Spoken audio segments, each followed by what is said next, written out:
Thank you so much for joining us. I'm Michelle Fay Cortez, Senior Medical Reporter and Healthcare Editor for Bloomberg News in Asia. Today we're having a very important conversation, especially considering that last week was the 2-year anniversary of the World Health Organization declaring coronavirus a pandemic.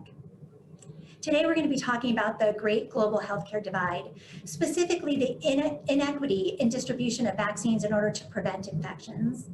I'm delighted to welcome Indonesia's Minister of Health, Minister Budi Gunadi Sadikin, and the World Health Organization's Regional Director for the Western Pacific, the World Health Organization's Regional Director for the Western Pacific, Dr. Takeshi Kasai. Gentlemen, thank you so much for being with us. So normally when we talk about inequity when we're looking at healthcare, one of the things that we talk about is money. But one of the things that really struck me when we look at the early outbreak, the first year of the coronavirus, across Asia, we saw a phenomenal response, really low rates of infection before we had vaccines and treatments available. Now that tells me that there were some things happening on the ground that really did prepare Asia and Indonesia to handle this outbreak. Minister Budi, I'm wondering if you can tell us, what was the situation in Indonesia? How prepared were you for something like this, once in a century type of a pandemic?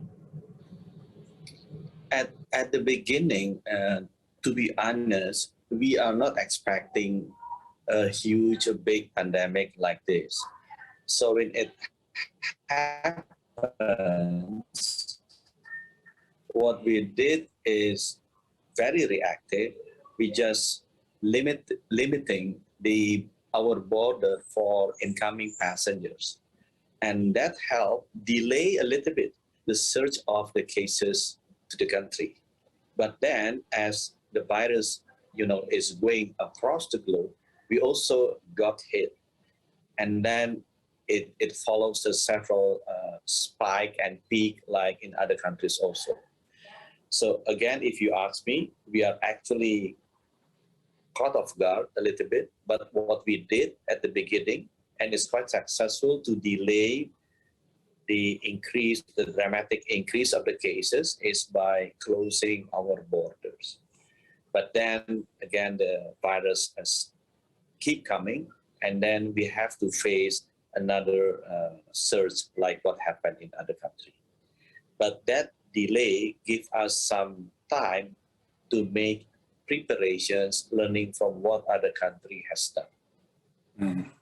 Back to you. Yeah. Dr. Kasai, we were talking earlier about the response to SARS, of course, in 2003. So there was some awareness that there was danger to be had and preparation needed to be put in place. Can you walk us through what kind of progress has been made in terms of preparing for a pandemic across Asia? Sure, Michelle.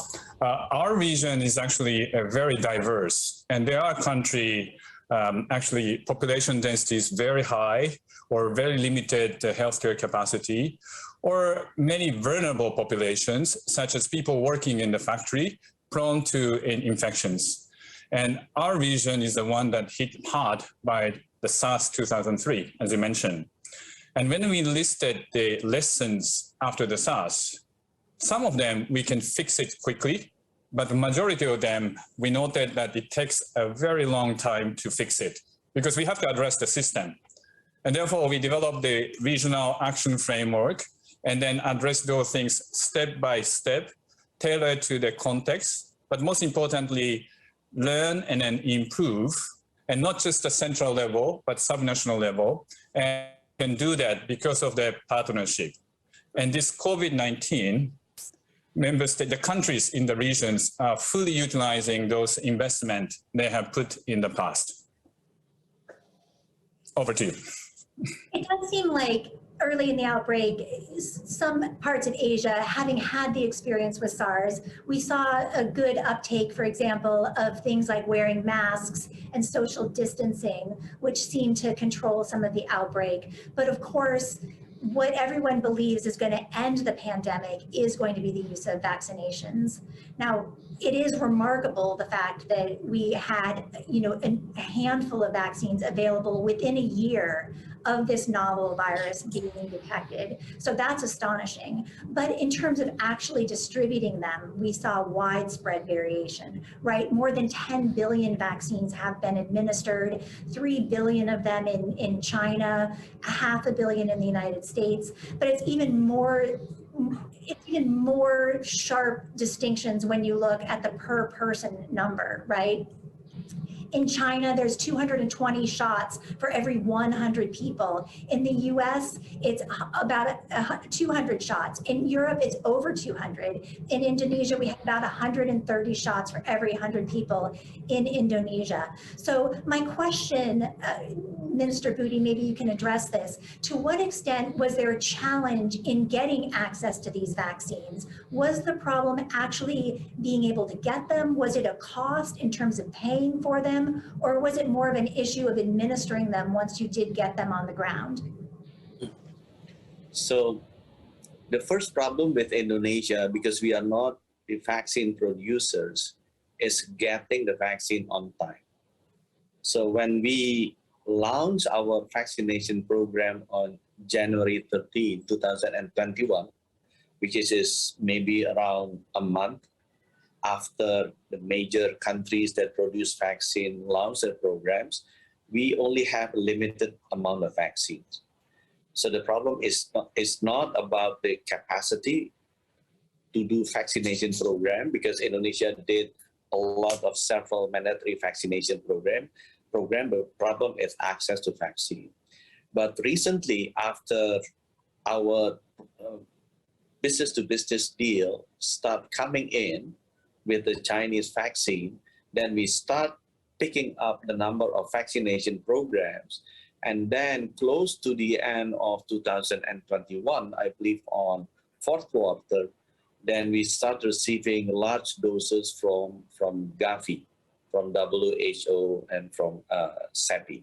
So those vaccines really help us to reach the numbers of vaccination, which is by this morning is 355 million doses that we have been able to do for 193 million people. And our vaccination rate at the peak last January is around 2 million doses per day, which is now is around 1 to 1.2 million doses per day that we deliver. And it is again after we have a lot of access, not only from bilateral that we can deal business to business, but also from contribution from COVAX. And for your information, the COVAX doses recently increased quite a lot, because they found Indonesia as a country that can vaccinate quickly. As you mentioned, it's not about only access in the last 3 to 6 months. When you have access, you have vaccine and distribute to a country, I heard this directly from Gavi, but the country cannot execute, then the vaccine become expired. So the reason why Indonesia suddenly received hundreds of millions of doses of free vaccine from COVAX, because we have that speed to do vaccinations. Sometimes it's more than 2 million doses per day. So COVAX, that they give vaccine to us, feel happy, because the vaccine is not going to expire, but can be used and deliver the jabs to the people. But again, the first problem is access. But now the access is there. The issue with other countries is about whether you can do vaccination program fast enough to consume all the supply of vaccine that you have. Thank you. Being nimble on the ground when it comes to distribution of vaccines and making sure they're getting to where they need to be is absolutely critical. Dr. Kasai, I'm wondering if you can speak to us about the situation with COVAX, how satisfied you are with how it's played out. Obviously, beginning, there were some challenges in terms of getting access to vaccines. You know, we all heard the criticisms of the US and Europe that were essentially keeping those shots, had locked up all of the initial doses that were manufactured. So how big of a hurdle was that in the beginning of the outbreak? And where do you think we are now in terms of making sure that we are getting the vaccines to the places where they are needed and will be used? Thank you, Michelle. Ensuring the fair access of the vaccines to all countries in the pandemic is not a charity. It is a critical strategy to control a pandemic.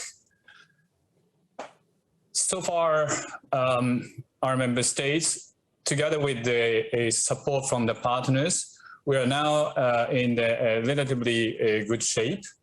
But to reach this point, there have been so many challenges that they faced.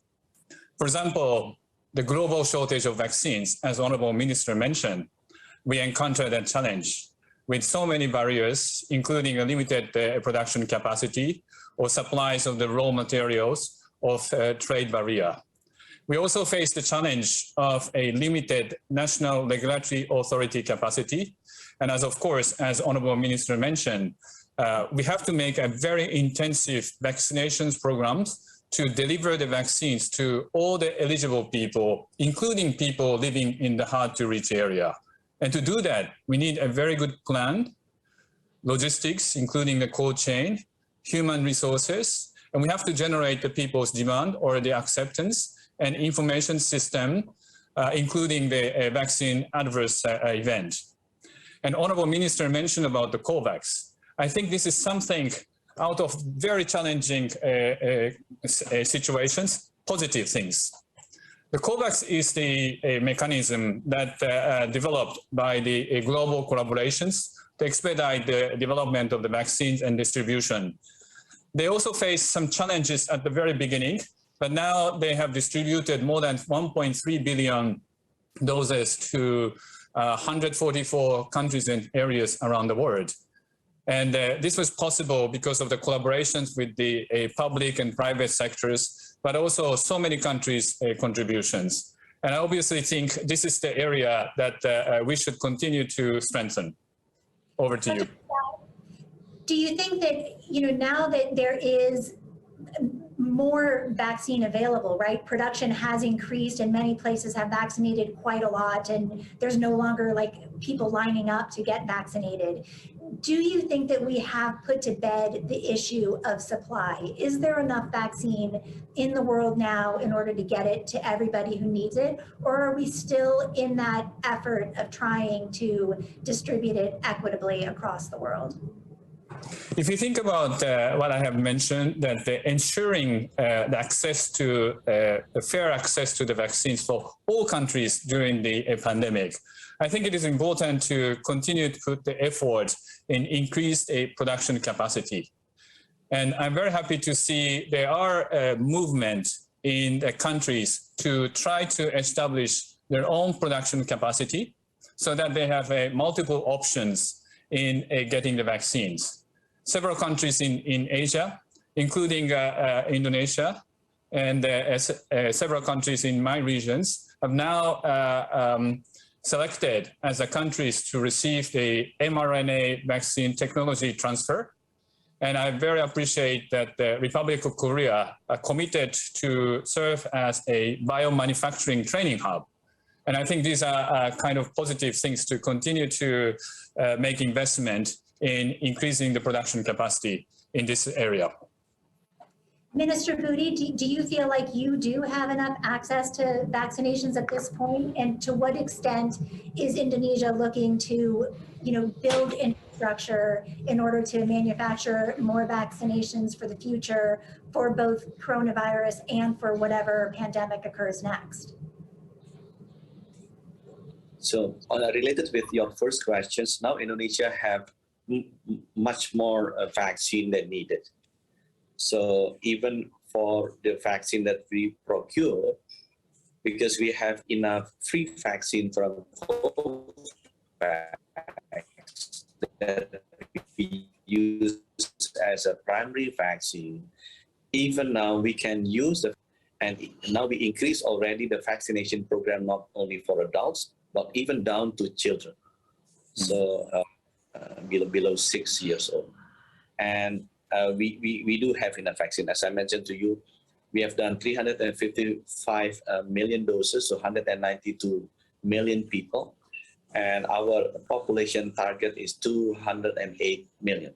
So it's close to the target populations that we will achieve. So again, the vaccine is enough for Indonesia.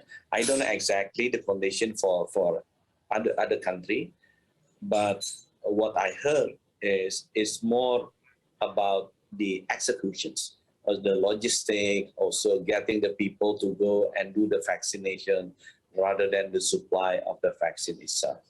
And I also heard that in many developed countries, millions of vaccine is actually expired. Many million of vaccine is already expired. It shows that we have more vaccine than we need. It's a matter of executing, vaccinating the people. On your second questions, I just arrived from CEPI meeting because Indonesia now has become a member of CEPI. It is a coalition of vaccine research and development and also manufacturer. And Indonesia is committed to participate in CEPI 100 days program. So CEPI program is for the next pandemic, we should be able to create and produce vaccine within 100 days. Not like 10 years as before, or like 22 or 24 weeks, like what we have done, 22 months, 22 months, what we have done now. The ambitions of the global players in vaccine is we would like to research and develop and produce in 100 days, the vaccine for the next pandemic. Therefore, Indonesia is very committed to establish the mRNA vaccine research and development group. We have a business-to-business directly with the patent holder of mRNA vaccine. We go through WHO. We have been assigned as one of the participating country for mRNA hubs, the global hubs, manufacturing hubs. And we are also doing it bilaterally with another research institutions. Like in Brazil, they have Fiocruz, in Rwanda, in other countries that have initiative for mRNA technology, because this is the technology of vaccine development that will allow us to produce a vaccine less than 100 days. Minister Budi, you point out that, certainly in many parts of the world, we do have vaccines expiring because they haven't been used. And we did even see that early in the pandemic where it wasn't efficiently rolled out to many countries. I know that you guys, as many countries did, had a big Delta outbreak last year. I'm wondering to what extent you feel like lack of fast sharing of vaccine might have contributed to that. And do you think that actually worsened the situation in some places like Indonesia and elsewhere? And is that why this moving towards creating your own vaccination is important? Yeah. That is a lesson that we learned. Actually, we have contracted and scheduled before Delta outbreak. Delta outbreak in Indonesia happens in June and July. So we have quite a significant amount of contracted vaccine on delivery on May. But unfortunately, before it happens in Indonesia, the Delta outbreak happens in India, if I'm not mistaken, in April or May. And India, to be honest, is the largest vaccine manufacturing. So I can understand the logic of my Indian colleague. If they have a huge outbreak in India, so all the production from India manufacturing side, will be directed to the Indian continent, and that's what happened actually. So most of the supply of the vaccine was delayed because then the vaccine that is produced and come from India cannot get out from the country. And that I think that will become a global problem. So that is the reason, but I'm a person that would like to spend energy and time looking forward rather than looking backward. So it really convinced us as an Indonesian that we need to establish a much better healthcare resiliency in the country. So that is also the reason we have the the vaccine manufacturer certified by WHO to produce polio vaccine, which is bought by WHO to be distributed globally. The issue is we cannot find the mRNA technology yet. So now what we are doing, we just expand our manufacturer from 1 into 3, and we are aggressively looking for all vaccine platform. We only have before, we can only do virus-based or unit protein-based. Now we would like to do factor-based like AstraZeneca, and also nucleic acid-based like Moderna and Pfizer. So actually the problem gives us warning that we need to improve our health system resiliency very, very fast. So it's good actually. Now we are building that capacity very, very quickly. Yeah, excellent. Dr. Kasai, I'm wondering if you can address a little bit of that issue in terms of across Asia and really across the world. To what extent was lack of early access to the vaccine, did that exacerbate the situation with Delta and with the earlier phase of the outbreak? And I'm wondering if you think that we might be seeing that lingering on the back end here, whether there might be some countries that are exiting the pandemic while others are still trying to get things under control and grappling with infections on the ground. In our region, particularly before we have sufficient vaccines, we advocated repeatedly, vaccine is important, but vaccine alone cannot control the pandemic. And therefore, it is very important to combine with the other measures, such as public health social measures, to minimize the death and social disruptions. It's very difficult to answer that questions, and it's very difficult to quantify, but I wanted to answer the impact of those delay in 3 ways. One is that the vaccine can prevent severe diseases and death. Late last year, I visited a small rural hospital in the country of my regions. And I was very sad to learn that 4 nurses in that hospital who are not vaccinated lost their life because of the COVID-19. If they could have these vaccines, 3, if not 4 of them could have been saved.